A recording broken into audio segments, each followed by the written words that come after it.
sun on the field, the feeling I feel when I'm living my life for what's real. Make America healthy, feeling like it's time for change. We're going back to common sense, making America healthy again. We're going back to common sense, making America healthy again.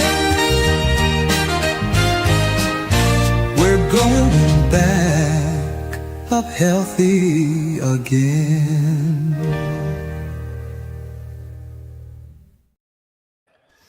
Dude, I freaking love the switcheroo. Dude, Kyle. It's good Dude, to legendary see you. energy over here. Cloning is real. Dude, This is my clone AI avatar right there. AI avatar. My Miami. This is Kyle in Miami. This is Sergey, my excellent friend. Do what you love, artist. Nice to meet What's you. up, Sergey? Yes. Welcome, Club Maha, episode 12. I'm Dustin Stockton. That's Ian Carroll and the intrepid Kyle Kemper coming to you from a Bitcoin conference in Miami. You're looking very Miami tonight, Kyle. It's looking Feeling good. Miami, feeling great. Like it's what a day. There's just an energy in Miami that's always, every time I come here, it's really powerful. And I think that's why I was like, I can never really live here. It's quite worthless. I think there's some really strong, extremely strong ley lines running through Miami. Wow, we have an epic show planned for you guys tonight. We're gonna touch on a bunch of things. We got new appointments through confirmation. We have a new nominee for CDC that we are super thrilled about. Like, insanely excited, let me tell you. We're going to talk about a little bit about the telepathy tapes. I'm not real familiar, but Ian's been putting in some work. We're going to talk maybe even a little bit about the Signal chat that was leaked. And generally speaking, we're going to talk about Maha all the way around. It's been an incredible week. Our girlfriend of the show, Tiffany Chiazzi, the Vino mom, getting the podcast interview with Bobby himself. Yeah, breaking the internet all week long. I feel like we kicked that off a little bit. Right? Like, is that taking too much credit? Maybe a little too much, but we'll take it. We'll take it. That was a fresh interview she did. I haven't had a chance to watch it. I haven't. I just saw that it happened, but dude, Tiffany, absolute legend. And that conversation last week, it's funny. I've had a bunch of discussions about, like that actually being the thing that's super problematic for people all the way around.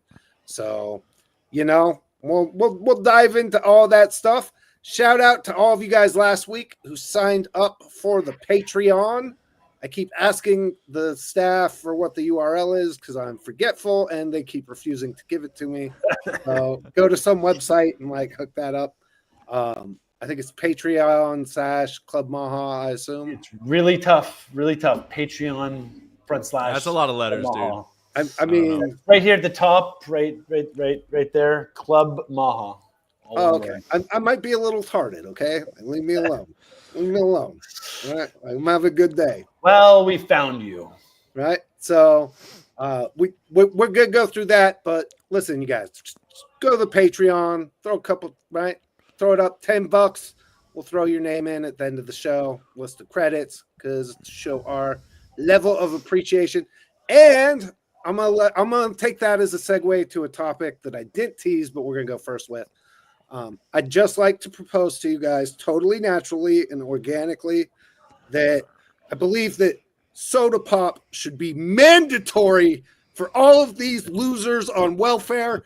We need, forget your juice, forget your milk. You should only be allowed to buy good all-American Coca-Cola and Pepsi products, and that's it. And that's totally organic. And dude, Sodagate was crazy. I mean, we all knew it was happening, but it's always wild to get actual disclosure about influencer payments to shill absolute garbage. it was good confirmation bias for me that I've been making the right moves to just completely ignore my email inbox and not even read it. Although that would have been a fun email to make fun of and to make a video about. I don't know as I even received it, because the last time that a mega corporation emailed me, I did make a video about them and made fun of them on the internet, and it was awesome. And it got a couple million views. Fuck L'Oreal and fuck Big Soda.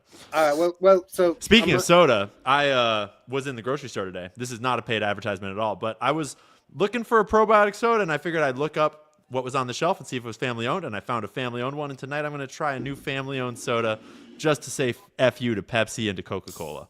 Love that. So if anybody in the audience isn't aware, Sodagate, as it's since we add gate to anything that's like I don't know how that came about, but Sodagate, all of a sudden out of the blue, a handful of influencers.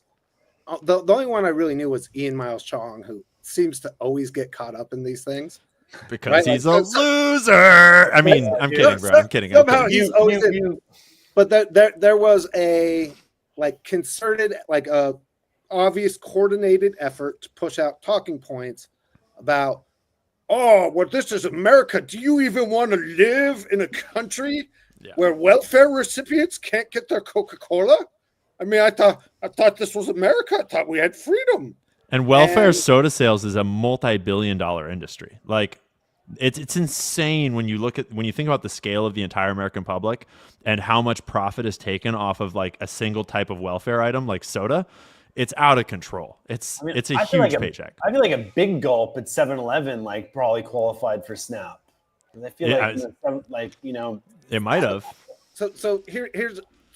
And shout out to Nick Sorter and Sarah something, whose name I forget badly, because I think she was the one who first exposed it.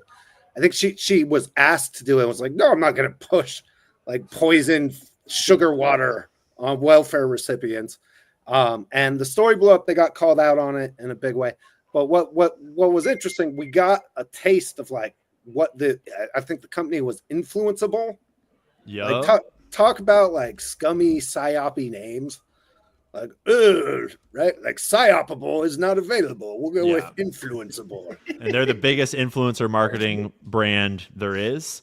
And an awful lot of people, my understanding is that it is literally illegal to do paid promotions and not disclose that it's an ad, but maybe they get around it somehow through it being an influence campaign where they're promoting ideas instead of products. But to confirm, yes, 7-Eleven does accept SNAP, EBT, and food stamps.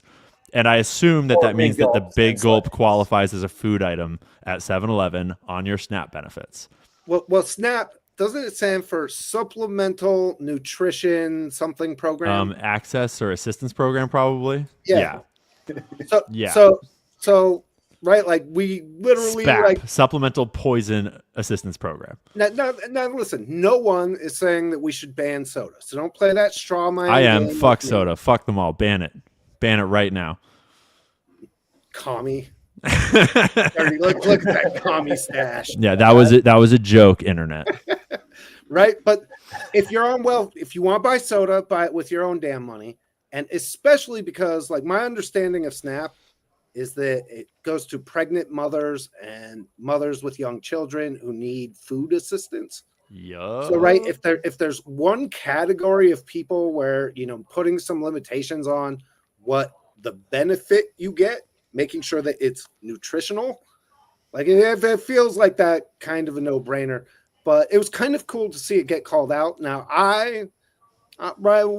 one thing I want to throw in here is that we have this issue that's different between being on the left and being on the right, which is the left gets paid to do this kind of ridiculous shit all the time. And frankly, no one's going to really pay you in order to do the right thing. Right? Typically the reason they're paying you is it's not something you would normally and want to talk about anyway, or get you clicks and volume. Bingo. And so, right, usually if somebody's offering to pay you instead of trying to convince you, there's a reason for that. And it's because it's not organic or natural. I want to see influencers get paid. I don't mind seeing people shill stuff. I don't mind seeing people Like, right, I want our people to make money. I want people to be able to do stuff full time, but there's a way to do it ethically. I'm probably, of the three of us, I'm almost certainly the worst because I shill crypto nonsense all the time because I believe in working for my bags. And usually it's not that like I got paid, it's that I bought some of the token and I want it to go up so I can make money on it, right? Yeah. But Any big wins this week, Dustin? oh, dude, I thank you. I find retard. Oh, I find retard. I love you. I find have no- retard became a token. Dude, I have no idea who it is, by the way. Like, I'm sure the press is going to attack me. It's probably the CIA, dude, to be honest. Don't tell me that. Just saying. Can we ask the telepathic autistic people? I know, for real. So, Awesome people. wait. I've just heard like a lot of talk about telepathy tapes, and it sounds like interesting. So, Ian, you seem to have been down that rabbit hole. I've been deep down that rabbit hole. I just dropped an 1.5 hour long YouTube episode about it yesterday, and I'm super stoked on how it's doing. And the comments are hilarious. They are extremely controversial. Everyone is super pissed. I've lost all credibility on the internet for talking about it, apparently. But it's a complicated thing to talk about because anyone that hasn't listened to the podcast. Do you want to go into this right now? Like, because I feel like we've still got a couple Maha things. I'd like to maybe like say I this. agree. This is a really exciting one. Although it will tie into Maha in a good way around the vaccines, but I agree. Let's talk about some other stuff and we can come back to telepathy tapes. That's fair. Look at Kyle, like freaking. I'm pretty hyped to talk about Susan Menares and the CDC as well as the nominations that we do like that got in. A lot of stuff happened this week. Well, let's start credit where credit's due. Let's just close the loop too on like Snap and the alternatives and like what resulted in Sodagate and Snapgate was huge awareness of the subversive nature of advertising and just more awareness in general about the poison that's being welfared in an addictive manner on the most vulnerable in America. Yep. So soda is as addicting as cigarettes or anything else. You'll never convince me differently. Like you will have headache, right? If you try detox, I've seen people get the shakes, like brutality. But listen, I'm gonna start with the good news.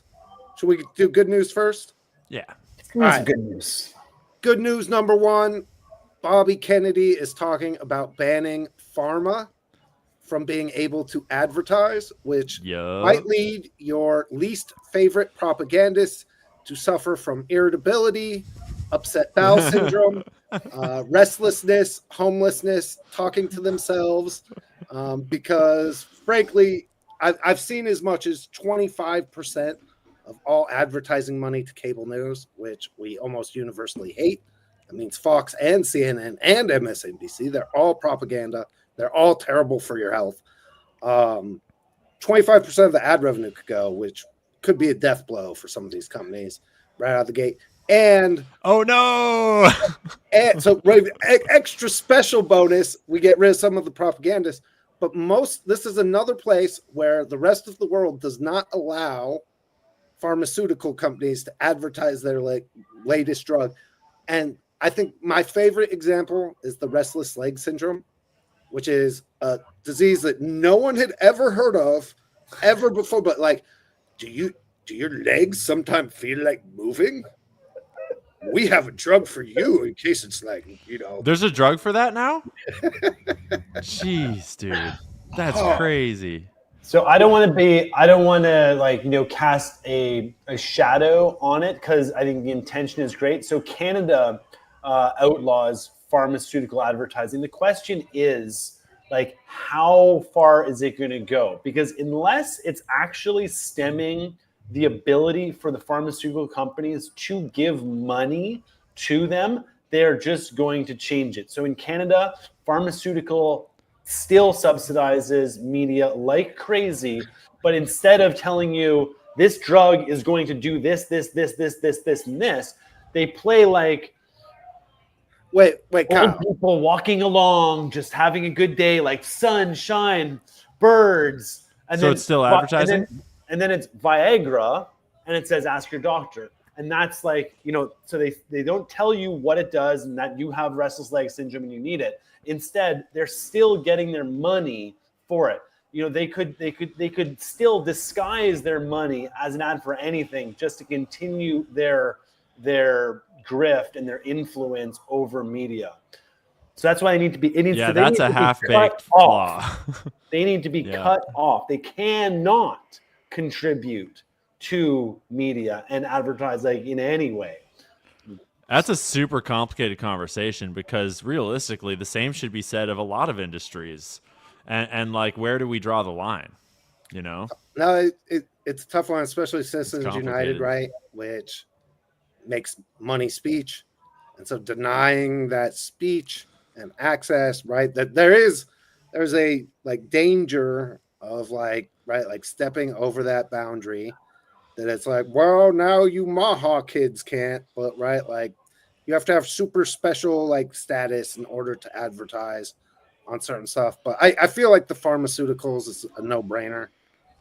Honestly, I feel like this is pretty simple.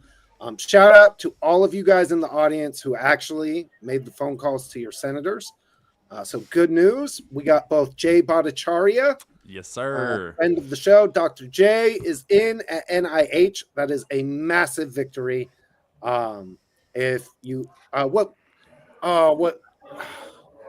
was the thing he put out for COVID? I'm brain farting it. The proclamation. I don't know. I don't Somebody know what you're remind talking me.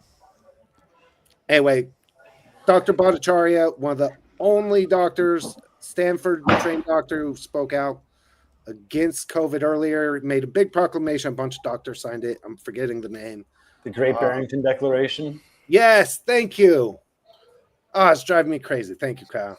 You're welcome, Dustin. Got you. So we got Dr. J in at NIH and Mark Macri, like Kyle's daiquiri, is in at FDA. So two of the appointments we got through. And I think both of those guys fully Maha committed and devoted to getting the work done in a good way, which leads us. So before we get to her, dude, Jay Bhattacharya is a fucking hero and was one of the absolute front line and is taking over NIH, which was Anthony Fauci's domain. So this is literally a polar flip. This is a massive win. And so we've got a very celebratory announcement. And then sometimes we've got to make some negotiations. It's the art of the deal. Well, so last thing I'll say about Dr. Bhattacharya, if you followed the Twitter files, he was somebody who was singled out by Anthony Fauci and NIH as needing censorship, and that Twitter took his account away for speaking out against COVID. So that is right. It's crazy what 4 years, right? Just imagine being Dr. J and being like your account's taken. You're being attacked in everywhere, and now you've taken Fauci's job. Absolutely awesome, incredible. Well, I would argue in some ways he didn't take Fauci's actual job, because Fauci's actual job was the bioweapons czar of the deep state of America. He was literally in charge of our CIA secret bioweapons programs, which I assume that Jay is not in charge of right now. So one of my concerns going forwards is that where have they shuffled that off to? Because Fauci's been a program like ARPA-H? Like ARPA-H? Yeah, we'll talk about that later. Holy shit. Yes, sir. That is exactly my concern. And these are acronyms that none of us had heard about, too. Yeah. All of a sudden, it's whoa, there's this. So there's these other acronym agencies. Yep. So should we talk about Susan Monares, or do we have another good person to talk about first? No, so that was my three really good news, right? And there's a couple other things we could touch on, but I think we need to get into. So last week we had bad news, which is that Cajun scumbag from Louisiana, Bill Cassidy, and Super Rhino Susan Collins up there in Maine, both on the healthcare committee, had pulled their support for Dave Weldon at CDC, and therefore, like, he didn't even have his hearing. They pulled his confirmation because they both were hard-nosed, which meant he couldn't get through committee. And so we've been looking for who would be appointed, and I saw the name, didn't recognize it at all, and seemingly neither did anybody else right out of the gate. Yeah. I spent the afternoon today doing a deep dive on this woman, and found some pretty weird shit. Cheney, do you want to bring up my screen here? So I've got a notes file open here, and I'll expand the notes file for us because Susan Menares is, when you check her Wikipedia page, she doesn't have an extensive history, and there's not a whole lot that immediately jumps out at you that are like obvious deep statey things. But the thing that jumped out to me was this acronym that I did not recognize, which was the Advanced Research Projects Agency for Health. And anyone who's familiar with DARPA, the Defense Advanced Research Projects Agency, knows that DARPA has a long history of meddling with crazy ideas. And to be fair, DARPA has made some things that have, turned out to be all right, like the internet, for example. But once I started looking into ARPA-H, I got more and more and more and more questions. It's new. It was formed in 2022. So this is a post-COVID health and biotech focused DARPA, basically. It was basically brought out of the Biden administration and put under the direction of Xavier Becerra, who is a veritable scumbag. Trump got rid of the old ARPA-H director as soon as he got in, it seems like, which to me indicates that this is an important position, at least to a certain degree. And so I started digging into, like, what does ARPA-H do? And when you start to look into what ARPA-H does, yes, they do collaborate with DARPA to a certain degree. This is their collaboration with DARPA on cyber intelligence challenges. It's hard to say how sinister that is. And to be clear, a lot of this stuff probably has potential for good, but it also has a serious potential for bad.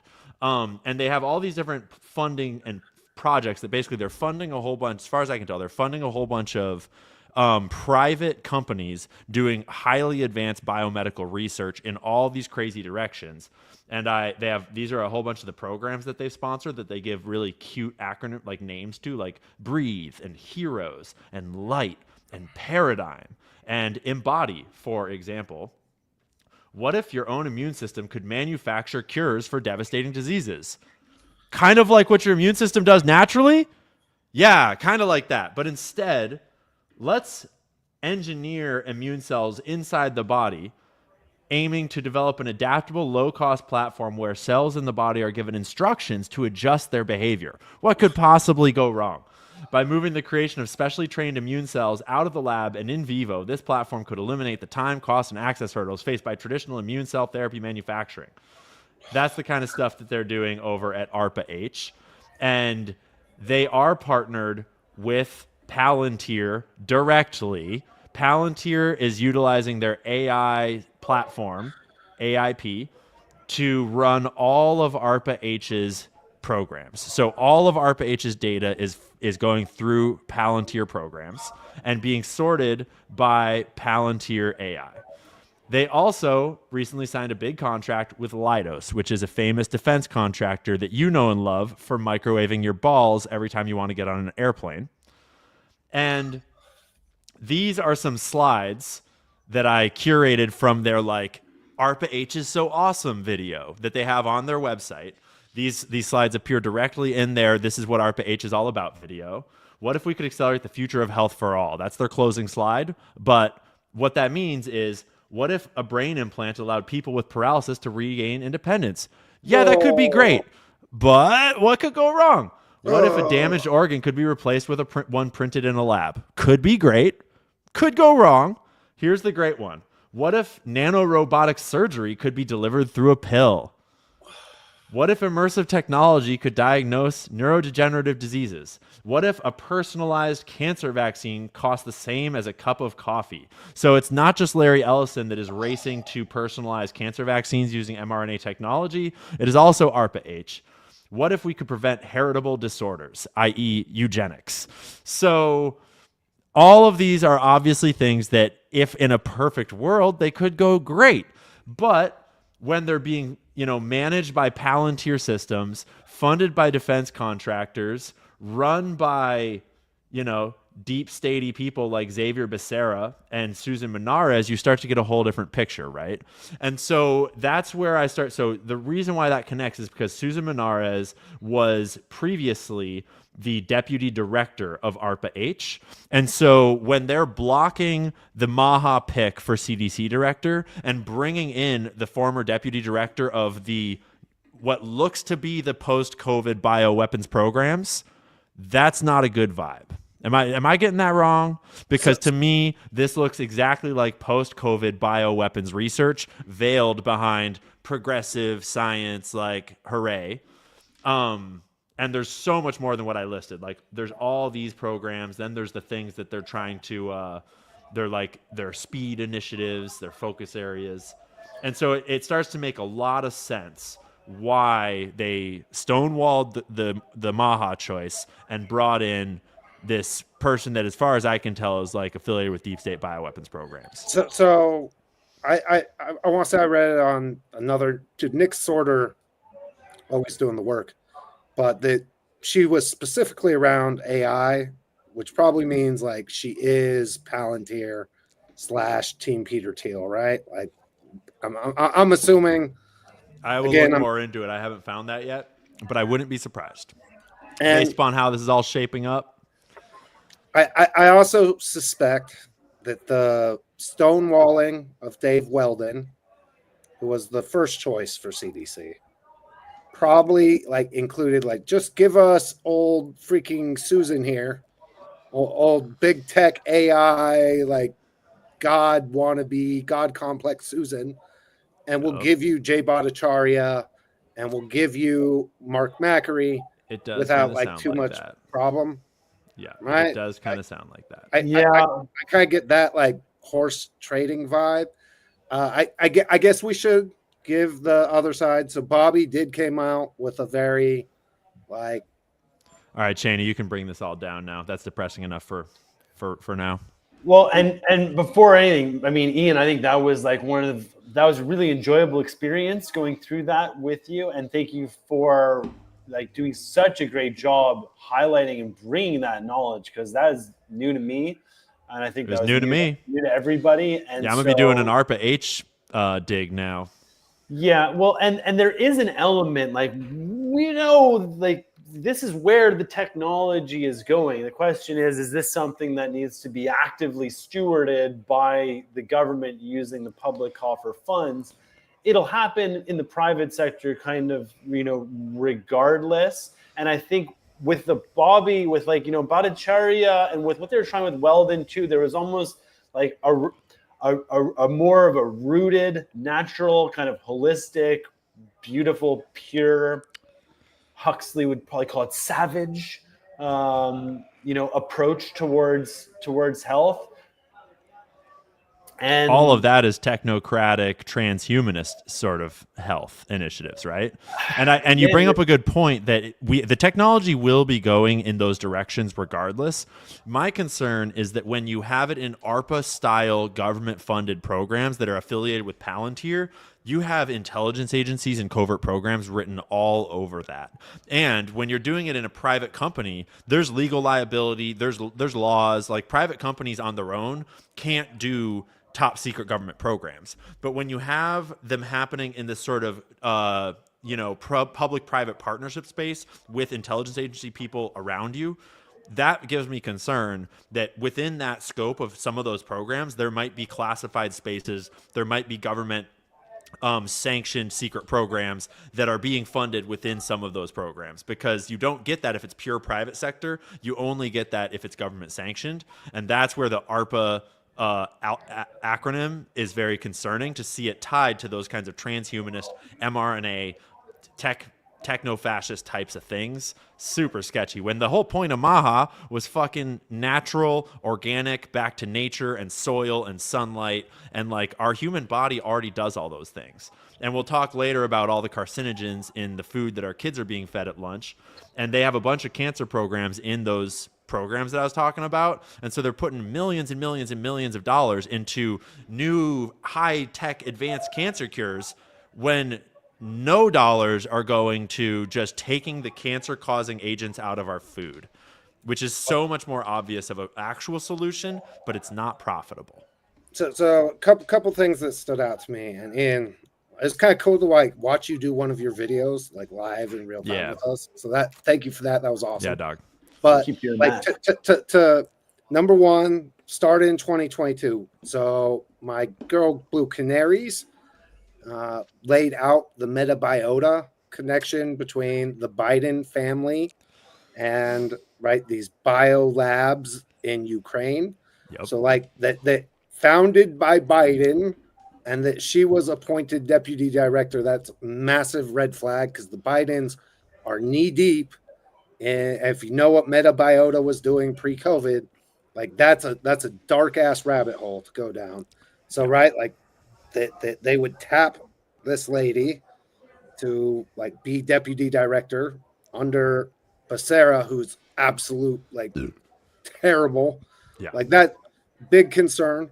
Second, we have the 23andMe bankruptcy this week. Yeah. We weren't planning on talking about it, but like, I never did 23andMe, so I'm safe. Well, marked safe. Hopefully, none of your like family. I don't think so. Right? I don't Maybe believe even so. Extended family.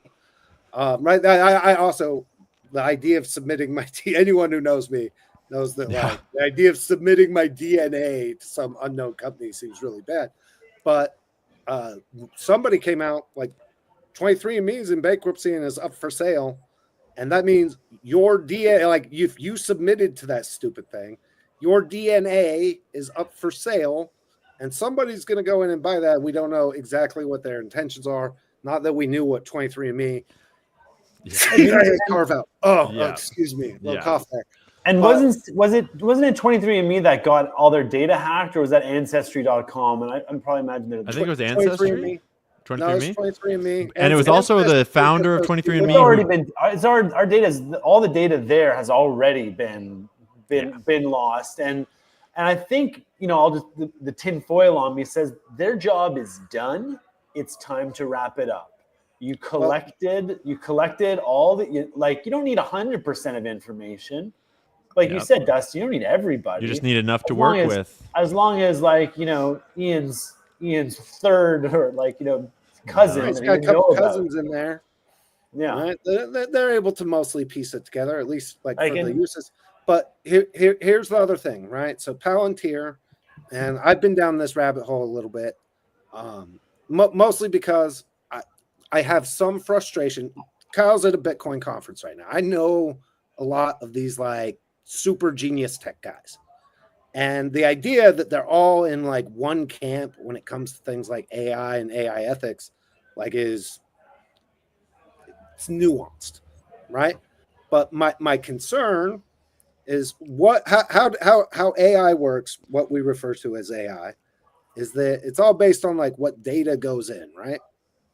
So the idea that Palantir would be using the same AI at ARPA, DARPA, and the intelligence communities in Iran and America seems problematic, right? And this might be one of those places, right? People, we need to have more discussions like this. Like, honestly, there needs to be a firewall between which AIs are able to do anything related to health or access to health records, right?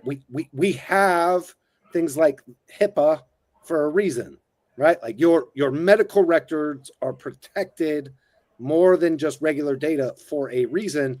There needs to be legal firewalls put between AIs that are focused on health and AIs that are focused on, I don't know, killing like max lethality, as our new Secretary of Defense might say. Yeah. And I think we need to seriously look at understanding, there's one thing to be afraid of things, there's another thing to recognize danger. And there is an emerging clear and present danger, as was showed in some of those slides, about the potential of micro robotic nanotechnology interfering and in coming in the form of a pill. Or in any other form in that many it gets forms, into in many your forms. body. So Like aerosol spray from airplanes. defense against this is going to be very critical. And there's an excellent book by Neil Stephenson called Diamond Age that outlines a future that probably about set about 50 years, maybe 100 years, 75 years. And nano defense is something that, any technologists, builders, creators, I can absolutely guarantee that while they're developing out the weapons, they also are working in parallel on defense mechanisms for this. And so that will emerge, and it's something to just be conscious of. Don't need to be afraid and like to necessarily take actions, but Yeah, I'm so to I guess kind of wrap this. I think this is a place where she needs to be asked hard questions during her confirmation hearing, and this might be somewhere where some of my like Maha Dems, right, like where like we need some Democrats to step up and ask some tough questions about like her time at ARPA, what she was doing there, right? Like or her time at OECD that I just read about. Oh, the no, Organization for really? Economic Cooperation and Development, which is another intelligence agency cut out designed to take over the world through international aid, that has ties to the Rothschild family back in the 70s. Yeah, but just gentle, the really strong logical leaps, and like even the OECD, it's like these are groups, and there's definitely ties, and they're nefarious, but I'm not saying they're controlled by we have. Rothschilds. I mean, my hope, my prayer is Bobby Kennedy as the president of health, like understanding this technology is coming. We need incredibly strong, conscious leadership working with. Hopefully, like we don't actually know her. Neither of you have met her. We haven't talked to her. We're just making assumptions about her. So, she could be It's a true. superwoman. Have we seen any responses or reactions from people that are on Capitol Hill or in the Senate, or do we have any responses that give us any data about her yet? Not really. I mean, most of the stuff is just coming out now. Like this just happened, right? But here's where I'm gonna differ from Kyle a little bit, which is I am nobody's cheerleader, right? Which means that like there is a right. Kyle, how do you feel about Mark Carney's association with Bilderberg? Mark Carney is sketchy. Dude, yeah, agree. Not a fan, right? And so Yeah. we have a confirmation process for a reason. Now, unfortunately, because our federal government is a bunch of corrupt assholes, Dave Weldon couldn't get in, which means if they're going to get their lady, she's going to have, and I swear, I'll probably like the nerd I am end up watching the confirmation hearing. And what do you want to bet? Like ARPA H will not get a mention, or it'll get one mention like in passing. And it'll be like, oh, well, how do you feel about Elon Musk? Well, so she's going to be talking to which committee is going to be in charge of her interview, let's say. So I don't know. Well, she'll have to do several subcommittees, right? So there'll be a healthcare committee. Bobby just did one, right? No, but Bobby did two. Bobby did two. Yeah. Yep. I think she just has to do healthcare committee because it's right like subcategory, right? So, but that's Bill Cassidy and Susan Collins. It's a bunch of dumbass Democrats. I don't know, not worth remembering. But right, unfortunately, do any of us? I don't know. I'm trying to think if there's a member of the committee. I hope Rand Paul, he's a doctor. He should be on the committee, right? Yeah, that would be legit. This seems like something I could get to Rand and like could get fiery, right? And listen, mate, if she can answer reasonably, right? It's not that I want to like sink her candidacy because Bobby's come out in support and I want him to get who like his picks are, but I get a strong stench of like this was not his choice. But to get Dr. J and his other picks through, they were like, Here's super CIA, not CIA for reals, you guys. She's definitely not CIA, like for sure. Now she works at all the CIA cutouts, but not CIA. Like, I hope Yeah. somebody will ask her real questions. I really do. Like, it's concerning. I mean, at least she went to Stanford. Stanford's a good school. That's interesting. That clears one thing up. I saw tweets that were claiming that she was the first CDC director that was not a doctor, I'm gonna take a quick bathroom break, but guys. she seems to be a doctor. Yeah, I don't know. It's hard to be super optimistic about that resume in general.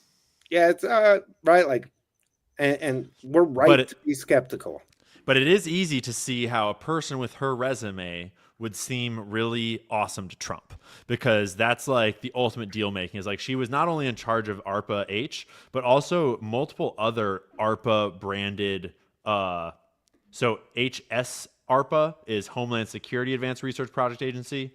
She was involved in that. Biomedical Advanced Research and Development Authority. Sounds pretty similar to me. And so it sounds like she has the scoop on all of the most intensely epic, like crazy technological platforms in these government programs.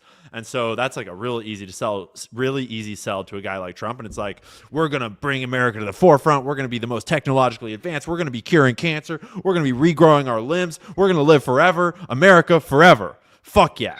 And so it's like, I can see how that sells Trump pretty quick, right? Dude, you're killing me, Ian. Because now I can hear Trump being like, you're like, yeah, America first. Heard? They've got these little mini robots, and you take it in a pill. Take it like a pill. And it's like, zap, zap, zap, zap, cancer, zap, zap. I'm like, no. We're going to cure all the cancer, toast. Yeah, exactly. Project Warp. Which is exactly how I imagine Larry Ellison got to stand next to Trump and talk about mRNA cancer vaccines. Is like big numbers, big words, great big like advanced technology that like no 80-year-old man is ever going to really understand, and just sort of like, yeah, we're going to be the most advanced nation in the world. That's what her resume says in my mind. I mean, it's obviously an impressive resume, and like I guess since Trump's only been denied. It's a little weird of a resume, honestly, because she doesn't have as much background information readily available as I would expect for someone that was at the top of those kinds of programs. And that's, I mean, I'm making a lot of assumptions in that, because maybe she was at some of these programs for a long period of time, but I wonder when she lived in Quantico. Yeah, it's a good question. Right, like so I'll be digging more into it. Call it a hunch that she spent a year or two in Quantico, like Quantico, Virginia. I'm just saying, just throwing it out there. I have a feeling, right? Maybe one of you guys bumped into her or something. But well, if Dave Weldon hadn't been denied first, I would be less skeptical. Exactly. Right, which is if she'd been Bobby's first choice, I would have championed her the way I didn't know who Mark Macri was. Right, like at some level, I'm like, okay, let's give Bobby who he wants, and like make sure. If Dave Weldon hadn't been stonewalled for the quote unquote being anti-vax and former anti-vax statements, you guys, we voted for this administration to be anti-vax. We voted not literally anti-vax, but we voted for this administration to be anti-vax and to have some dang COVID reconciliation. And I am getting more and more pessimistic about the possibility that we will get any true COVID reconciliation. I think that it's possible that we will get vaccine studies and that we will get some immunities maybe repealed or questioned at least, and we'll get pharma at least a little bit attacked. But I am not optimistic that we're getting any true reconciliation for COVID. All right, so, well, okay, I won't pull you guys. It'll be if you know, you know. Fauci, arrested or not arrested? You mean, do we think it will actually happen? US. Yep. I don't think it's actually going to happen. Once, when you're the CIA, like when you're the director of our secret bioweapons programs for 40 years or whatever, 30 years. You've got immunity up and down the street, and the only way you take that immunity away and do anything about it is if you like burn the street to the ground and actually like break a lot of things. And I just don't see that level of rebellion happening in this administration. Kyle? Again, put it pretty well there. Yeah. All right. Financial. Justin? Well, I think still he's going to get his still golden think I parachute. still think And I think Fauci's going down. I At would be least Bill so Gates. happy. At least Bill Gates. Oh, I don't think Bill's going down, dude. I think Bill's going down. Actually, I'll say Bill before Fauci. I could see that. Yeah, I could see that. No, because you make a legitimate point. He knows where all the bodies are buried. They can't take him down. Yeah. And he did get the pardon auto pen, but I don't know how that's going to hold up. So, I think Fauci probably gets away as like the greatest serial killer of all time. I mean, that's a bit of a. Well, I guess, yeah, you could kind of go there. I was going to go like Mao or Stalin, but yeah, you could be right. He could be the greatest mass murder genocide committer of all time. That's a good point, and that's why I'm not streaming to YouTube right now. Because that's a fact. You can't. It's too early to say. We might not see, justice right away, but there's a lot. Who's to say? What the future is. And one of the things about these energy vampires and energy vacuums is, as big as they can go, they can also be used as crash tools too.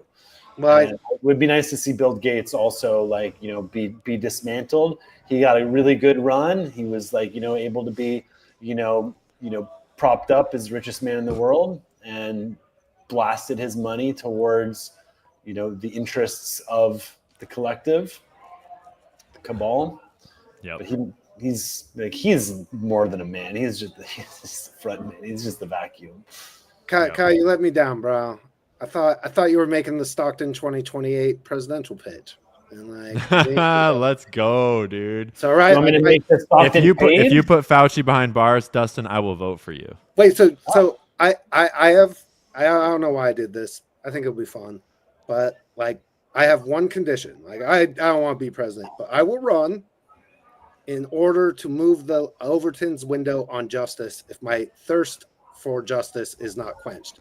Let's go, dude. I will run on put the bureaucrats in FEMA camps, arrest all of them. Yep. Right?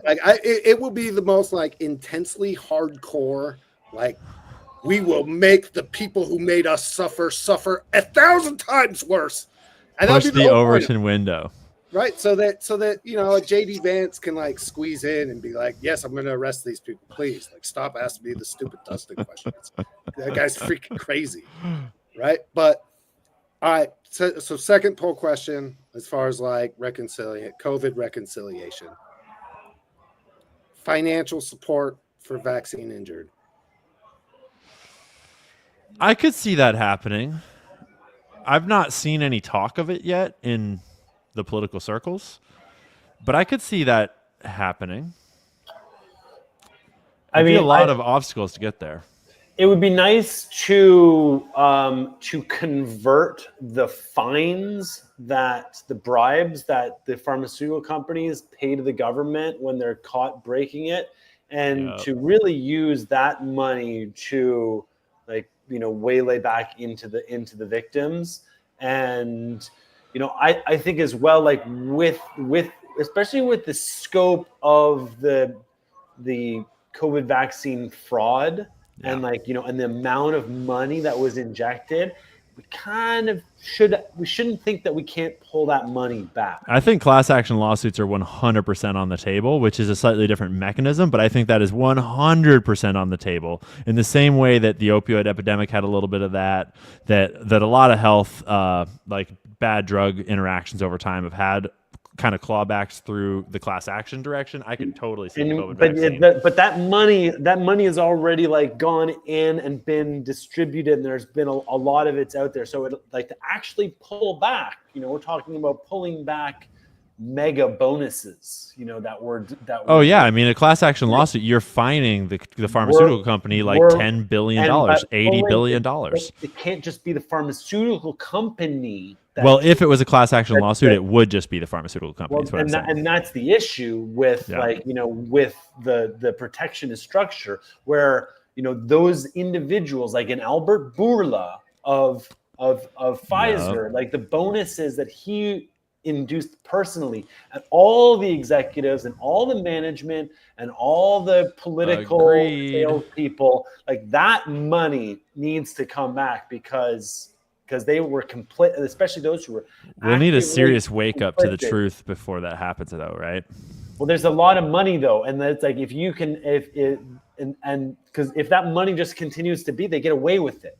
No, what I'm saying is that in order for something that drastic to happen in the public square, we need the left to understand what has happened with COVID. We need the left to understand that they were poisoned. And if you have half the country that thinks that the vaccines were great, we're never going to get the action we need to actually claw back money from those individuals, because that is a drastic measure. That's like Church and Pike Committee. That's like, like the Warren Commission. It warrants it. It totally warrants it, 100%. The thing is, I think they know. Right? It's not getting them to understand, it's getting them to accept. My favorite stat, you know what percentage of the US population is fully vaxxed and boosted? Like, no, what is it? 2%. Ha! Yeah, let's go. 2% of the US population everybody has stopped taking the for COVID specifically? Yeah. Good. But that's still 6 million people, and if you put 6 million people out there, there's 6 million people that we could be filming and highlighting and representing that 6 million people as if they represented 100% of people. And then we have basically what's happening in Canada with the media, and we have the way that the media contorts the worldview under which we live. That's what I was going to say. Like we don't get people to accept it until they stop, right? Until we cut off the funding from pharma. Cut off the funding, cut off the media. Yep, to media, right? And replace them. Kyle, because you brought it up, and I've had lots of these like moments where I'm like literally like beside myself on the show tonight, right? But you pointed out when you're like, no, it's not enough here in Canada. We banned them from advertising. They still just like pump. They're like, oh, like we'll just continue to give money. You don't need to do advertising. Like we just puppies, puppies and old people, and flowers and sunlight and clouds and wind. Talk to your doctor. Right, like that's it's a big lift. And I hate to be discouraged, like, right? Because like if there's one thing that I worry about, it's that like we have a tendency to memory hole things that are so traumatic. Big right time. Like we want to move on, right? Like we're glad that like, and it's also not really all that fun to go back and relive just how freaking horrible that period was, right? Like the fear, the lost loved ones, the lost loved ones, the unending daily like press conferences that were just like so fear mongering and like be afraid, and right the drumbeat, the masks and the lines, and just all of it. Just we want to move on with our lives, but we can't without doing some of this stuff, right? Without addressing some of it. And I worry that because it's Trump, and because like Trump's not someone who says he's sorry, right? Like I always kind of took Bobby as like the best apology I was ever going to get for like what went down with COVID. Like that's well said, right? Like that unfortunate truth, right? By appointing RFK, that was like pretty much as much acknowledgement as we'll probably ever get from Trump. That like that shit was effed, right? Yep. That was some fucked up shit, and like I'm okay with that, right? Like I really am. I'm okay with it. But it's like when your boomer dad that was supposed to say sorry just looks at you and says, okay, and then walks out of the room. It's like, cool. I guess that was my apology. Right, I guess I'll have to do with that. Right. We'll take what we can get because, right, like the reality is the reality. But we'll still also demand more, even if we don't get it. Well, and maybe we don't get it these 4 years. Maybe we get it the next 4 years. Exactly. It takes in 2028. Yeah, dog. It takes time to to unwind from this. It was many, many incremental steps to get here. There's no just drastic, like the world doesn't work that way. It's like Trump's only we've got 3.5 years, 3 years of effective, and that's not that much time in the long scope. But we're shifting away, and I think Yeah, if Dustin, if you run in the next cycle and shift the Overton window, and if we make it to, if I turn like 45 and we still don't have any COVID reconciliation, I'll run Yeah. just to fuck those bitches up. I will give you all of my data. Like, and what's crazy is I have built like 4 different presidential campaigns. Let's go, dude. Up for Trump, Newt, like back in the day. I got deep network in Iowa and New Hampshire. And the South whole Carolina. structure is changing. Like we learned so much in this last one about the way that the technology and the understanding, and now with AI and with agentic AI, like there's like I personally don't believe like, you know, this system of representative governance is, you know, is for this age. No, You know, people are like, you're a new ager. It's like, well, this system was invented in a time when there was no electricity. I mean, I think it could be for this age if we had it like for example, you just had votes on a blockchain. Like voting is the most public good there is, and it's the perfect use case for blockchain where you want it to be public, and so you want it to be immutable and public, and it's 1 vote per person. That's all you get. all right, now I have to rant. I'm sorry. These are full governance changes, like the actual model changes, like the notion of this, why we have it the way it is. One person geographically represents you in Washington. I see what you're saying. It doesn't add up. Like, you know, there's many people that I would choose for health, for economy, for defense, for foreign policy. Like, you know, you could delegate. I like the concept of liquid democracy, and we can get into that a little bit later. But I think these are like the models in the Swiss system of referendums. If you got a problem, As long as you let me keep my constitution. of course, You got to keep a constitution. if it doesn't pass the Constitution, it should not move forward. Yeah. Like, you know, if everybody voted if a super majority voted to do something, you know, really terrible.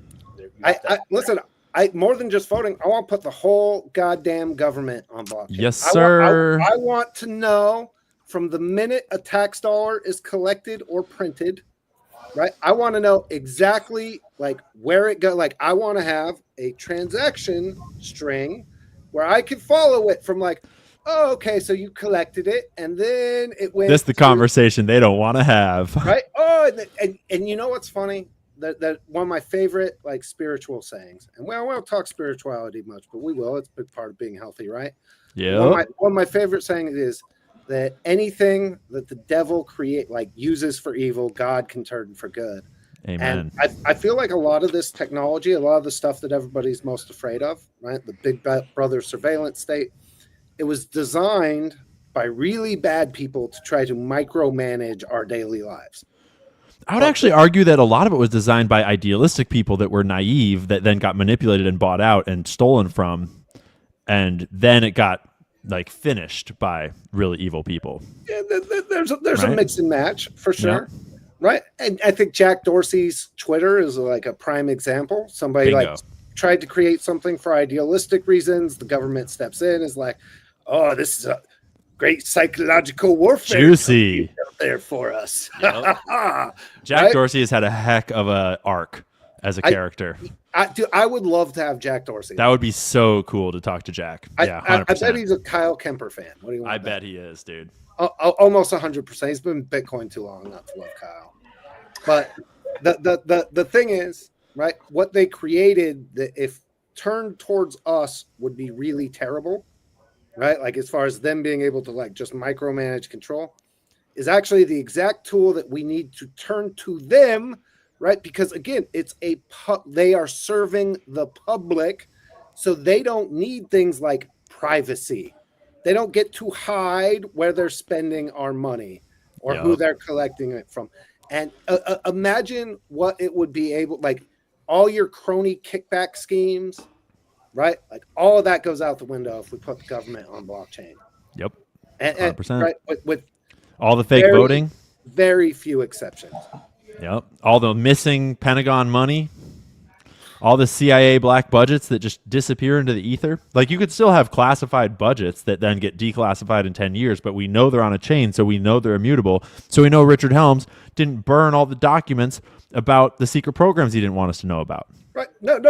Imagine with the JFK drop, it's actually just like, here's the blockchain. It's like bingo. And we paid Jack, right? We paid like the bottle service when Jack Ruby and Yeah. Oswald met at the club 2 months before the assassination. Yep. And We right, paid Jolly West to go break his brain with drugs or whatever happened. 100%. So like, Yep. to me, those are solutions. Like it's hard. Like when I was in DC last week, I had some really cool conversations with a bunch of like top level tech people, right? About how we start implementing this stuff in government, right? Like AI agents are absolutely game changing, right? But Why do you say that? What do you mean? AI agents are going to be able to filter like I see what policy you're saying. ideas, Yeah. that constituent services, right? Like that there's so much that and being able to sift through, right? Like our congressmen are not very smart. Like, They're not reading the bills. yeah, because dude, the bills come out. It's like here's 1,800 pages of legislative ease. It's a whole different language. It references millions of pages of other like bills and laws that have been passed before. So like even if you sit there and read through it, right, your comprehension of what like is happening is not there. No one understands. Yep. AI agents, Which makes me wonder who the fuck is writing it. lobbyists. That'd be crazy to get like an inside scoop with like a whistleblower that used to write those policies like in their actual like extensive format. I know a bunch of them. Yeah. Yeah, no, that dude, they work on for K Street. Do they understand what they're writing? Because that is a crazy brain job to be able to write that kind of detailed evil into our policies. So it's funny. The members of Congress call it the basement. So like if you have an idea that you want, right? So you draft up like what you want, and you send it to the basement. Right? And yeah, up, they would call it that. and literally up from the basement, like they turn your policy into legislative ease, right? Where because right, like it has to be like and like this either supersedes or does not conflict with, right? With these Basically lawyers. laws that are stuff Yeah. like blah, blah, blah, blah, blah, blah. So my question is, do the tunnels connect to the basement? Because They actually do, and yeah, no, the staff, like the forever bureaucracy staff, yep, they actually have like a separate area in like underground beneath the Capitol. yep. I mean, there's so much. Have you ever been there? Symbolism there? I haven't. Fact. I thought you might have, dude. This is why I love this show because you guys have done so many cool things that like I would never have even realized. I'm super nerd, right? Like Yeah. I was an expert in Robert's Rules of Order from like back in the day, and Yeah. I actually helped write several big pieces of legislation that got passed that I'm really proud of. Hell Right? yeah. So thanks to the Tea Party and like grassroots activism, like I've been able to do and learn a lot about the system, but most of it's just made me like every time I learn more, the darker it gets for me. And I'm gonna shift topics just a little bit, but like my kids, and I've got 4 kids who are all in their teens. God, it goes fast. And growing up, I did not overexpose them to politics. So like I was not one of these conservative parents that was like, oh, right now my kids are all super conservative because like dad's, crazy or whatever. And unfortunately, they were on the bus tour. Like I sent them home right before January 6th. So you can imagine like Good how man. it felt for them to go home. But I tried not to like overdo it with them. And I'll never forget how much all of my kids came to me at one point and talked about how much they hate Michelle Obama. Right? And you know why they hate Big Mike? Why? Because the school lunches went from Yeah. being like lunch to being like nasty like slop. And like there was nearly inedible, and like all of the like stuff that they wanted to eat was taken out, and like the gruel that was given to them in place, like nobody ever wanted. And like, dude, there is a whole generation. Like my oldest, she can vote now, right? Who I could tell you, like, school lunches is a no joke issue because, like, Well, speaking of school lunches, we've got a whole breakdown to do on school lunches. You want to jump into it? let's go. That's what Cheney, you want to bring up my screen again here? Because American Values recently made a post on X about a couple of studies that have exposed some really awful things about school lunches.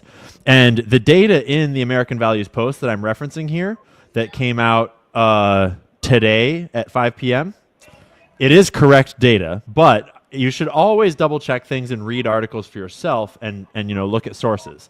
And that post on X references this article in the Baltimore Sun, which references a couple of other studies and articles that I brought into my notes. And they found some super alarming facts about not just how school lunches are nasty, but they're literally poison. And they cite some statistics like 40% of school-age children now battle a chronic disease such as asthma, obesity, diabetes, or a mental health disorder. But then they get into things like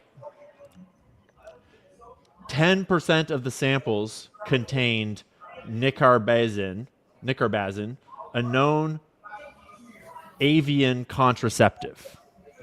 Even more alarming, 93% of the school lunch items tested positive for glyphosate, a carcinogenic and endocrine disrupting chemical linked to liver disease. And 74% of the samples contained at least one of 29 different harmful pesticides.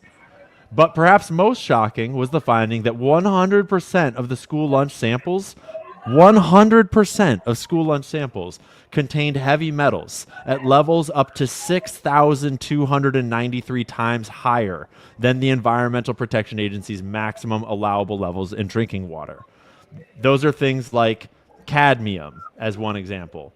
So then don't settle there. Check the sources on this, because this is just a news article. So check the sources of the new studies, of the investigation, and you wind up at the original studies and the original data where they run you through what they did and how they did it, what the data showed, each different food item, how much glyphosate they found in it, what different toxic heavy metals they found.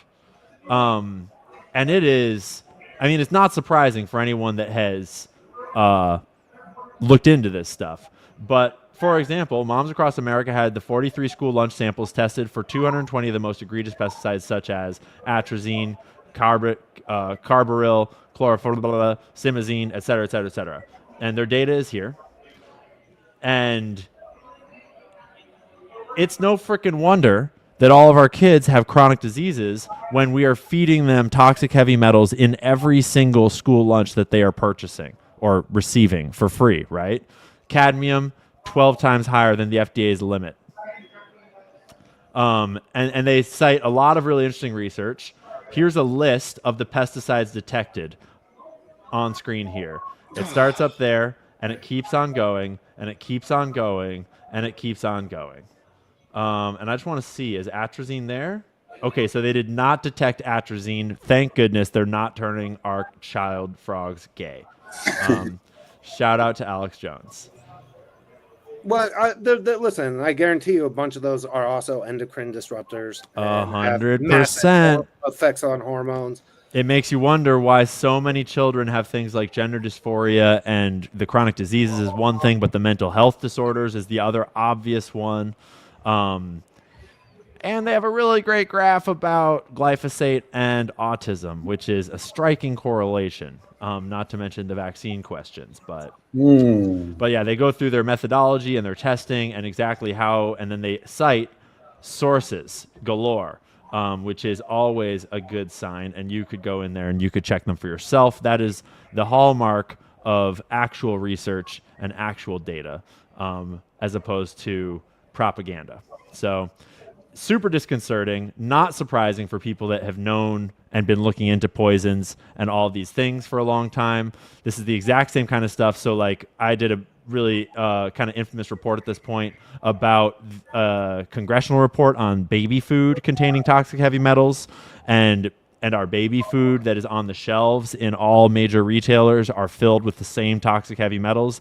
So they are poisoning our babies, and then they're poisoning our children at school, and then you're addicted and hooked to all these addictive chemicals, and it's a lifelong customer base for Big Pharma. So if you want a somewhat depressing rabbit hole that will motivate you to take better care of your children, to cook them homemade lunches and send them to school with real lunches, follow American Values and check out this post, give it some love, and spread it around, because I could not think of a more important Maha initiative to champion right now than cleaning up our kids' food.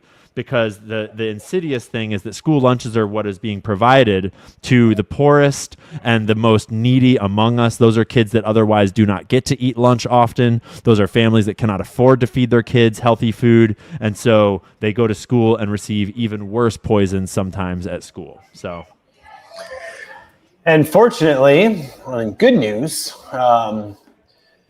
the Department of Education has had the power over school lunches. And the wait, what department? What of department? I'm not familiar with that department. It's been memory hold. Is that a department in the U.S. government, in the federal government? Not anymore. Boom! And I come from a family of teachers. I would love to talk to my teacher parents about that, because I'm sure they still have this liberal mindset of like it was a good thing, I would imagine.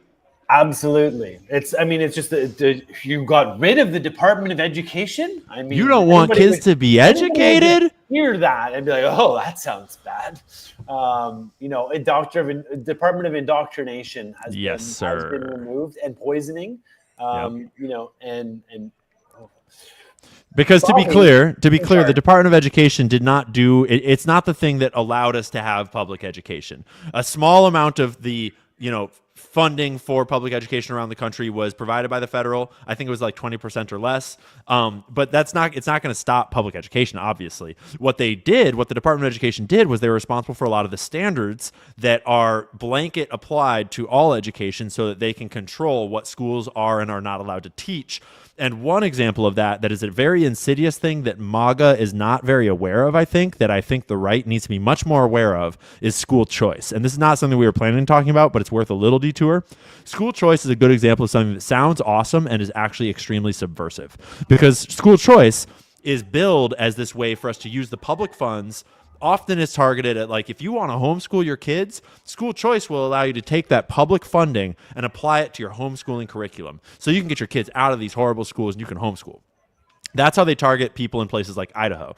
But what they don't tell you is that if you accept federal funding for your homeschool education, that allows the federal government to dictate to you what equates to a quality education, and they can then apply standards to your homeschool education and tell you that you're only allowed to homeschool if you teach them this thing and this thing and this thing, and if this curriculum matches, and if you give them 6 months on this and a bit of this. And that is exactly how they take homeschool education from us, rather than subsidize it and support it. And it is a big push in Idaho right now. I know I've talked to a lot of education sort of homeschool coalitions in Idaho about it, and I assume it's the exact same thing around the country, but I haven't done as much research in other parts of the country. But it's a good example of how something that sounds amazing can be horrible, and something that sounds horrible can be amazing. And it's always a little more complicated when you're talking about these big programs that affect our youth, that affect our whole population, that affect our minds.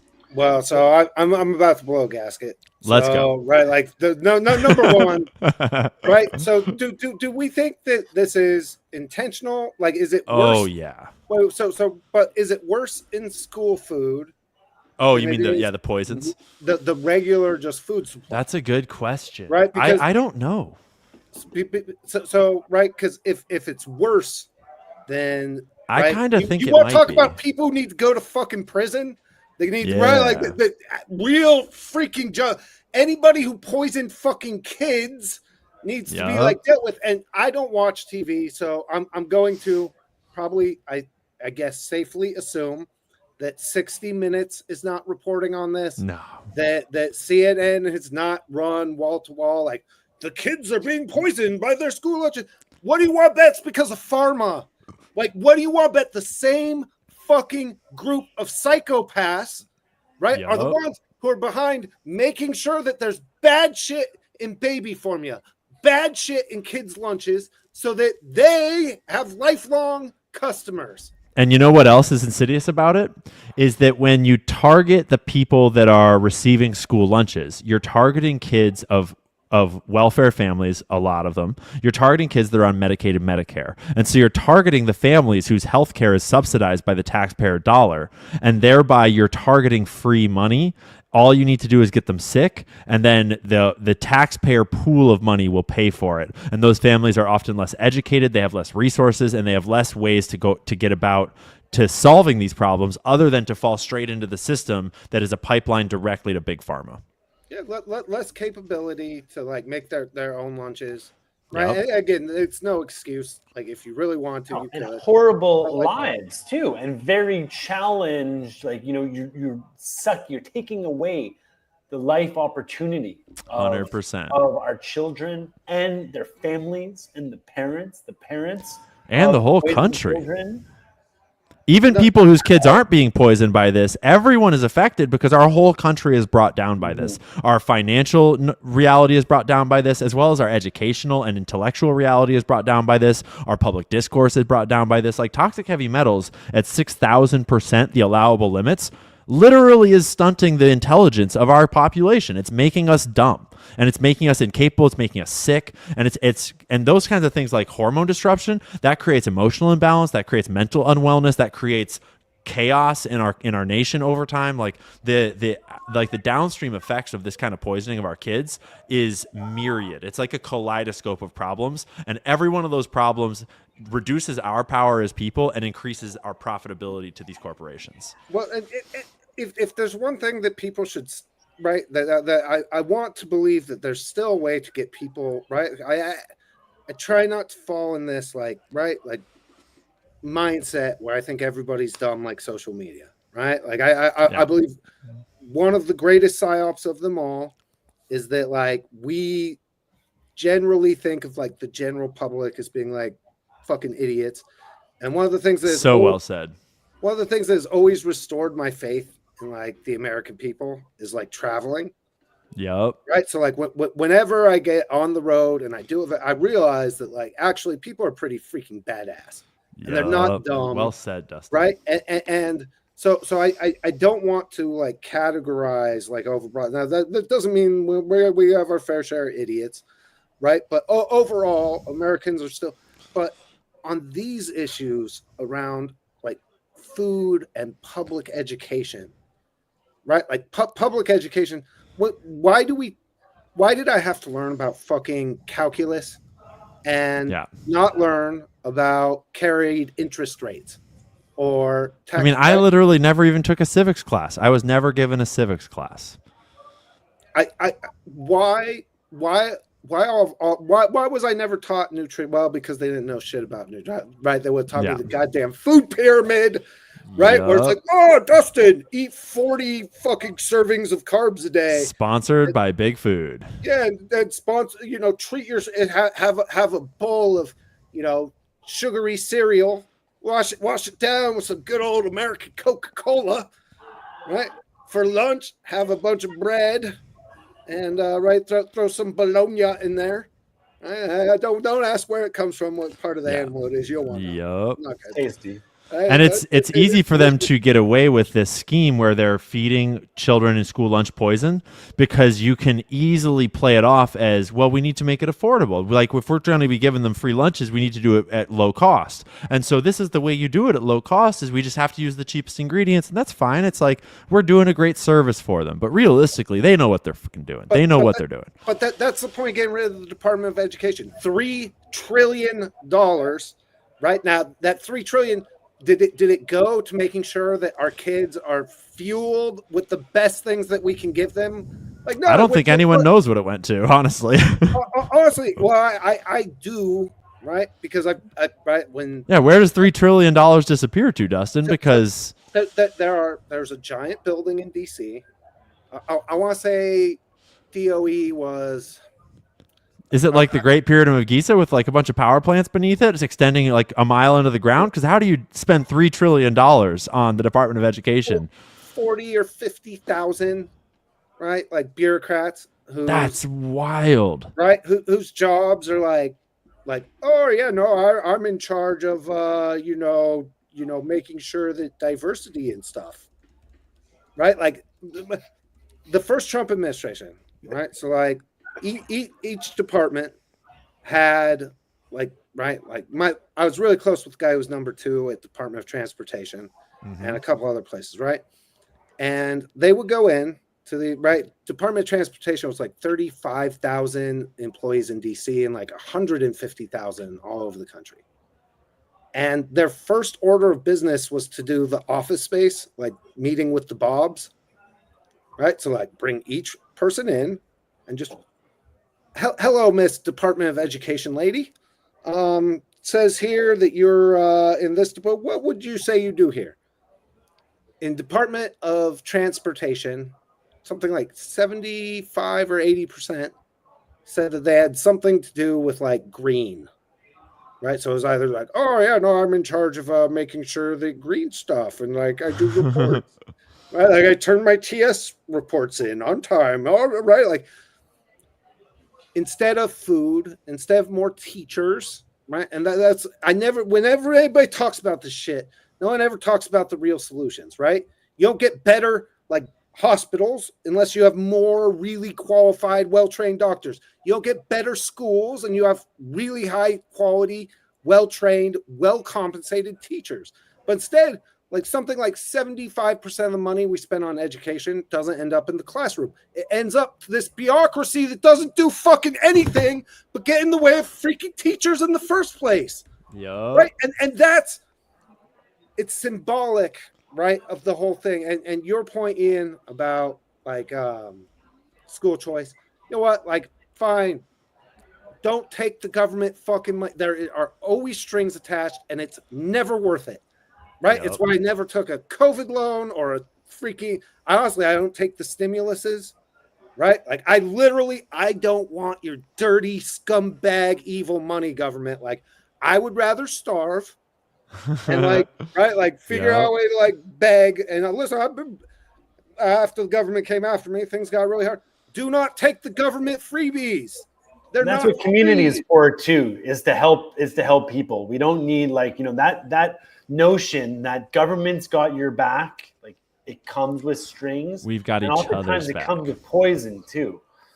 Well, 100, and that's what Ian's getting at, right? Which is like, oh, don't worry, like we'll pay for your school curriculum, but right, like let's make sure they get the propaganda, guys. Like we gotta make sure these homeschoolers are a threat. And I freaking love my homeschoolers, right? I've got one of my daughters homeschooling right now. Homeschool for the win. I will say, like there's an argument to be made about not withholding like really smart kids from the public system because like they lift, right? They get pulled down, but they also lift up. Right? There's some moralistic stuff about right not separating, right? Like not isolating yourself from your neighbors and your community. But the key is we need to get rid of the no child left behind mentality. Fantastic.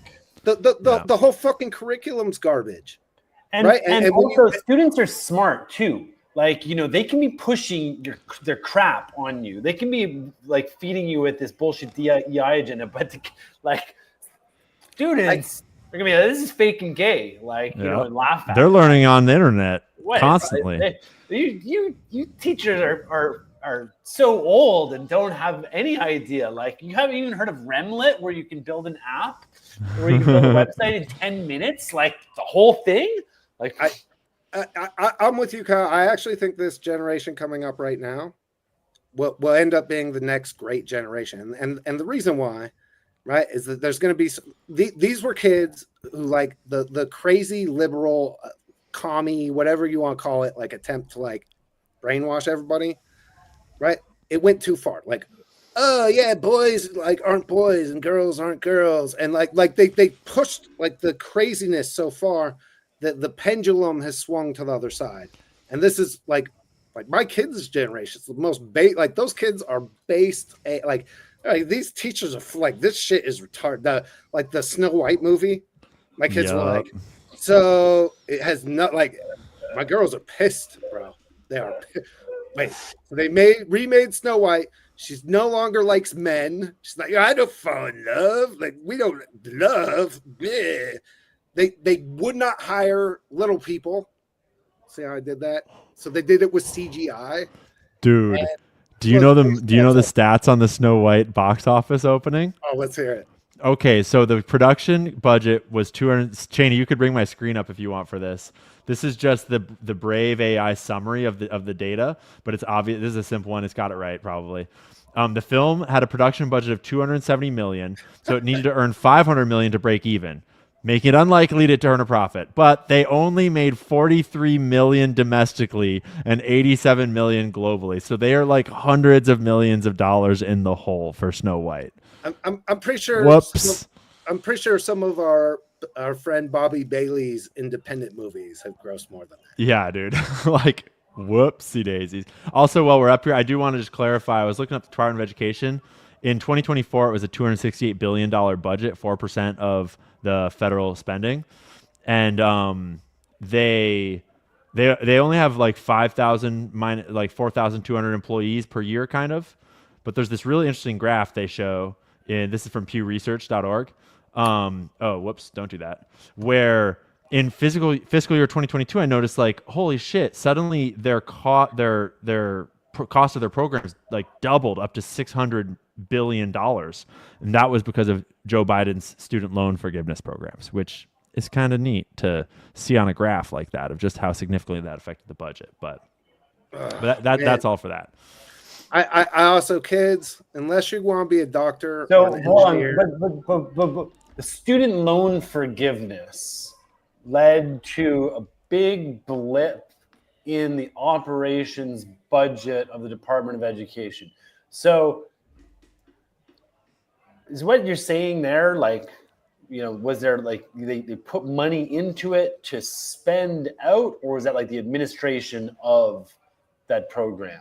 No, I assume that based on how big those numbers were, my assumption, not having dug deeply into it, my assumption is that the money that went out for student loan forgiveness was included in those numbers. I can't imagine that they spent $300 billion on administrative fees or administrative processing. That would be epic levels of waste, fraud, and abuse. That would be like some straight up money laundering, which it kind of was in some ways. and probably was like across the board.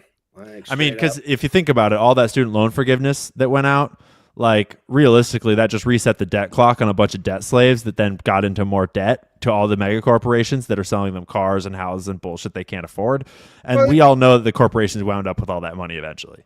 But and that's what I'm saying, right? Like, why in high school was I taking courses on fucking shit that I've never used in my entire life, and yet, right, like while there, they were getting me to sign up for student loans, right, for classes that, like, I didn't go to because I was busy like crushing the poker world in the early 2000s, right? Like, so I didn't go to college, boys. I didn't even finish high school, and look where we are now. Bro, wait, Kyle's got to have a college degree, right? Oh yeah, Kyle's totally got a college degree. Yeah.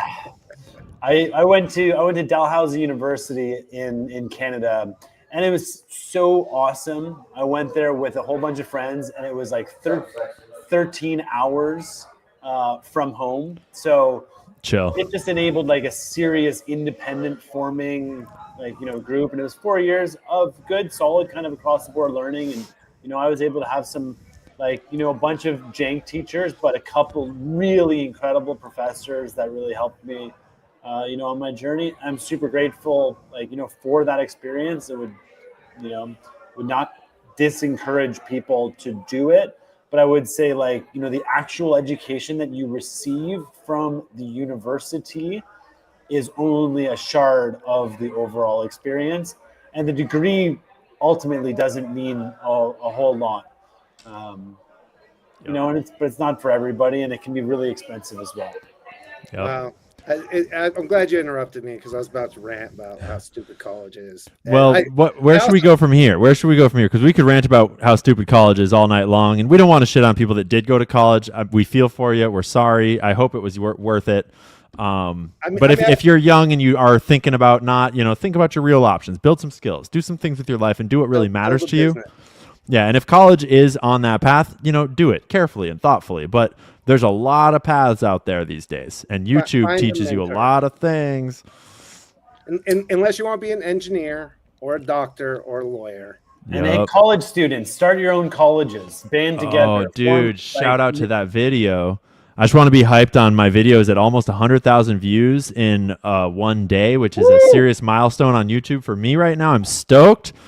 Baby. The count in my app is a little higher than the public YouTube count right now, and I'm so stoked on that. Dude, that's well, congratulations, Ian, crushing yet another platform. I mean, it was a fun video, and it's like it was wide open. It was low hanging fruit.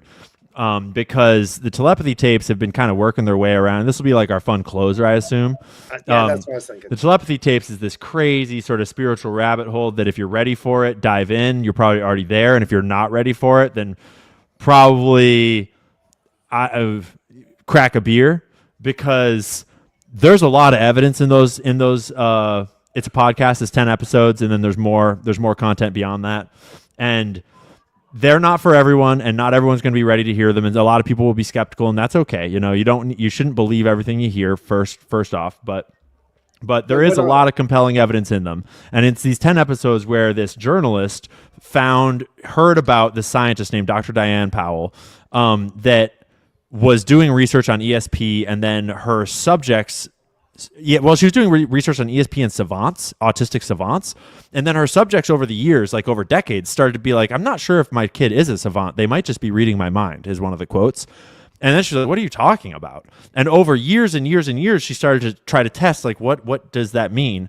And she started to realize that, like, these kids do seem to be able to read minds, and every single test that I can run only seems to confirm it. And she's talking not about a few isolated cases. She's talking about the vast majority of nonverbal autistic children and adults.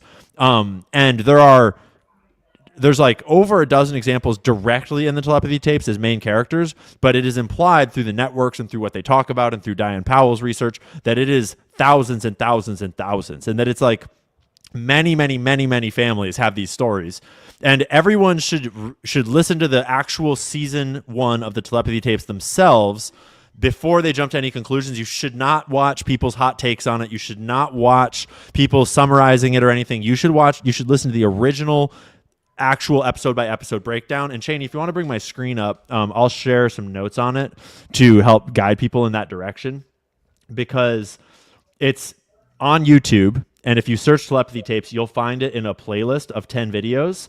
They are out of order in a couple places, and just be aware of that. But you should start on episode 1, and you should not make judgments before you listen to episode 1, and start from there and keep going. And once you get to episode 7, 8, 9, 10, that's where it gets real spicy. I'm about to spoil some of the telepathy tapes, but not all of it. So if you don't want spoilers, go take a piss right now. But in the later episodes, it starts to become apparent that what these claims are being made is not just that these kids can read a mind and like guess a random number generator that they can't see. They can inhabit the visual, auditory senses of their close loved ones, and sometimes of anyone they want. And actually, like, when mom is out at the store or out at the teacher conference or out on vacation or halfway across the country, they can literally be inside their parents' consciousness, experiencing what their parents are experiencing, and then tell you what their parents are doing at the moment.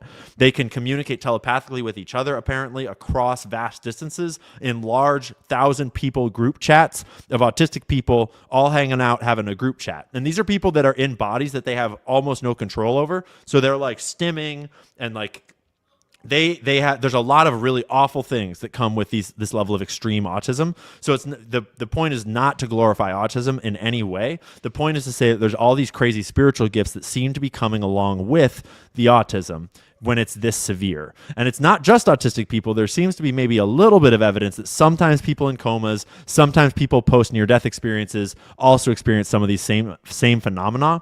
And the research is in its infantile stage because there's no funding for it. There's no broader scientific support for it. It's being pushed down and rejected by mainstream science for decades and decades and decades. But parents all around the country and world that don't know each other are all presenting with the exact same stories, and without ever having talked to each other are coming with the exact same evidence that then is testable in situation. And so I went one step further with my video and was asking, okay, well, if there's questions about vaccines causing autism, and we talk about the CIA's long history of studying mind reading, studying remote viewing, studying these types of psychic phenomena to the tunes of tens, even hundreds of millions of dollars across the last 3, 4, 5 decades. Is it not conceivable that the defense industry, the intelligence agency industries knew about some of these cases and are wanting to study this? And so I start to ask, is there nefarious tinfoil at play here? And I'm not suggesting that that is happening. I was just like, that's a crazy rabbit hole to go down, because it's simultaneous to these crazy UFO disclosures and all this other crazy shit that has to do with psychic technologies. And so it was a fun dig. And I just think it's like a really entertaining and it's a very spiritual dig, because all of these, not all, but a huge number of these autistic people directly reference the Bible and God, and like not just the Bible, but like all religions, and like the general truth of God and the spirit realm and the ability to sort of like commune with angels is how they describe it. Like it really does start to become physical real world evidence that we can start to interact with if it proves out that they can travel in these like astral or spiritual or interdimensional realms and come back and communicate to us using these letterboards and these spelling technologies that they use to like type sentences, and actually tell us what's on the other side and give us information that is provable. And one of the examples I use is from a book that one of these moms published that has transcripts of when she discovered this with her son, and he first learned to use his letterboards and to communicate with her like non-verbally using these letters to spell out his words. She started giving him a lesson on the history of the United States. And then she started asking him questions about the lesson, and he knew all this crazy shit that she didn't understand how he would possibly know. And then she was like, can you just recite the entire Declaration of Independence for me, please? And he recited the entire Declaration of Independence word for word. And then she's like, what other documents do you know? And he said, the Gettysburg Address. And she said, can you write it, please? And he wrote out the entire Gettysburg Address from memory, having never seen it before, theoretically. And like that same phenomenon goes on and on and on, where these kids, these people, because a lot of them are adults now, are able to know things that there's no way they would know, because the paradigm for autistic people that are nonverbal is that there's nothing going on inside. The lights are out. They have no knowledge. And you should just teach them kindergarten lessons over and over for their entire life, basically just as like adult daycare for these problem people. And it turns out that they are deeply into other things that we don't have an explanation for how this is coming out of their minds. And so basically everything and anything starts to be on the table, and it's just this really interesting, wild dig into like the reality of God and spirituality and the consciousness that we don't have an explanation for in science. I think it's fascinating, and I think everyone should judge it for themselves, and you should start by just listening to season 1, episode 1 for yourself and make your own judgments, because the science won't prove it out for probably many, many years, and it will be very controversial as it does so, but it's a really cool like tangent dig that is extremely uplifting, extremely white pilling, in the way of like the one example I'll give to kind of close this out of this big white pill in it, this like really positive idea, is these autistic kids say that they have this, what they call the Hill. And it's essentially like a global chat room where autistic people that are nonverbal, that have these telepathic abilities, can all just go there with their consciousnesses and hang out and talk to each other. And so their best friends are people that they've never met before, that live in other states, in other countries. And it's because they can't communicate with anyone in real life. And so they're like, their only friends are these autistic people they communicate with telepathically. And then the researchers started to say, are you worried about bad people studying this and trying to get access to this and coming and like learning from this and getting into this? And the autistic people said no, because that hill is the hill, it's a metaphorical hill, is guarded by angels that are so powerful. They are more powerful than anything within the physical realm, and we have no fear. It would be impossible for anyone to come there with bad intentions, because it is literally, the ability is safeguarded by love. And that when autistic people are stressed, they cannot read minds. And so when autistic people are stressed by people that are judging them, or people that are sending negative emotions at them or angry at them, those emotional realities cloud their ability to have these spiritual experiences. And so actually it is like, if you take it at face value, what they're claiming is that the gatekeep for these abilities is love. And if you're not loving, you can't access them, at least not in the same ways. And it is such a big white pill if it's true. And it's like, if you need a pick me up to just like hype you up on a positive, like inevitable positive outcome for humanity, the telepathy tapes all the way through to episode 10 is the biggest white pill you could ever receive in this dark hour of humanity, because it's naturally arising, and it is not just autistic people. There is evidence both in the telepathy tapes as well as in the CIA documents, in the gateway process and remote viewing stuff, that indicates that we all have a certain amount of access to this ability. It's just way heightened in nonverbal people that don't have any control over their bodies. I mean, it infers that if it's possible there, that it's occurring. It's incredible. Ian, thank you. Yeah, it's a cool dig. Yeah, That's so amazing. check out the telepathy tapes that. on YouTube. They're also on Spotify, I believe, and other podcasting platforms. And if you guys want the tinfoil dig, go check out my YouTube video about it. It's easy to find on my channel. And I go into all the tinfoil with no reservations, from the vaccines to the CIA to aliens to who knows what, because who knows what? Like, who knows? All right, listen, Team Maha, we're going to get Ian's video up to 1 milli. Let's go, baby. By the way, dude, that whole thing, like, I have so many, like, just weird related experiences that lead me to believe that that's, like, totally real. Yeah. Right. And we're all going through a bit of a spiritual awakening in the last decade, and many of us in the last couple of years, myself in the last couple of years, and it is time. Beyond time. I think our interconnectivity is probably like the big release. Like, if I have a feeling, and dude, we could get alien symbiotic theory and like all kinds of crazy stuff. But I believe like that's the piece of ourselves that like we cut off from for some reason or another. But holy smokes, that it makes me happy. Just like, I gotta listen to him now. Like, now I'm like, holy crap, I gotta listen. You guys, listen. I just want to say, I look forward to this, like these couple hours every week. So like I love being able to go through this. Ian, we gotta get you to do more of the like what you do on the videos, like on show. That was clutch. Dog, totally. Yeah, that's really good. It blends so well. Totally. And we'll cut those out so you've got good content to post. I guess we'll see with CDC. Like, in closing, you guys go check out the Patreon. We've got shout out to like the behind the scenes team. You guys don't see producer Cheney, who's like, dude, she's gotten so smooth with this. Like the clips, the wave movement. Cheney is absolutely crushing it. Damo and Augustus, right? The team behind the scenes that make it all happen. None of us take any money. Before we go, when you're done, Dustin, could I give a closing comment to take us out of here? Yeah. And I'd like to just also get in the middle of that. Yeah. Both of you go. I just wanted to shout out the crew. Love you guys. 100%. And I can't wait to do it next week. Ditto. I mean, I was very excited. And earlier today, I was like, we haven't communicated that much. Like, are we done? Like, boom, boom. Oh yeah, we're here. It's on. I just want to mention this hat really quick. I wear this hat every day now. And the amount of compliments that it I was at the Bitcoin mining conference here. Shout out to Mining Disrupt and to all the Bitcoin miners and crypto miners that are securing the immutable databases of our future. You're doing, unsung heroes work, and it's pretty awesome. But I'll say, wearing this hat, people are supremely stoked. And if you go to clubmaha.com, we've got merch for this. There's also other options out there. But whether it's one of our hats or somebody else's hat, get yourself one of these hats and show support. It's really, it's a matter of kind of community, and it's just no negative. I have not received a single even real negative response.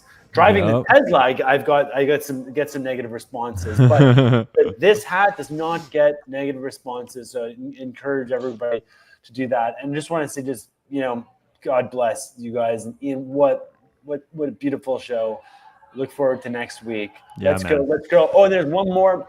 Brittany, we were supposed to have a clip tonight because my wife interviewed Josh from Sarva Organics and did an incredible kind of deep dive into nutrition and to products.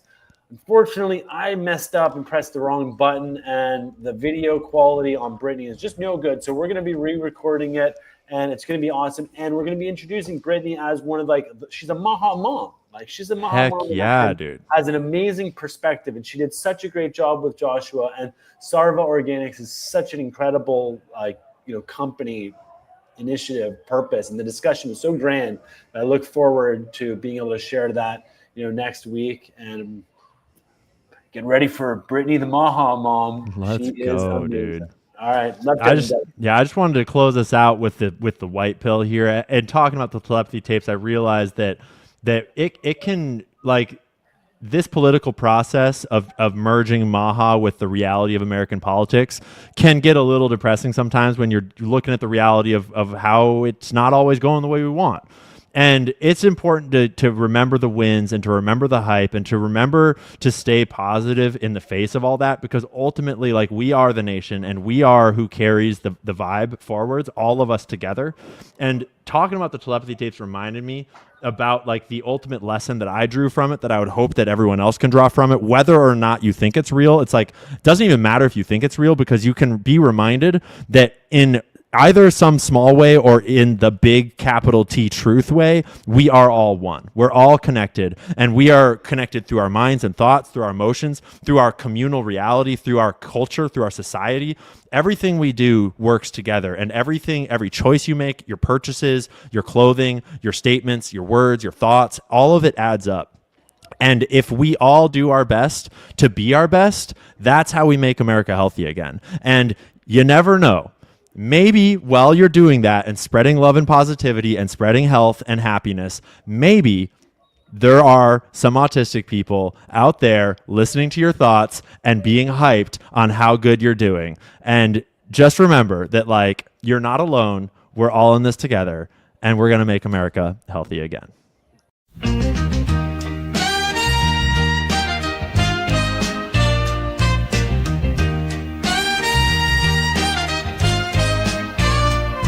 The sun on the field, the feeling I feel when I'm living my life for what's real. Make America healthy, feeling like it's time for a change. We're going back to common sense, making America healthy again. We're going back to common sense, making America healthy again. We're going back up healthy again.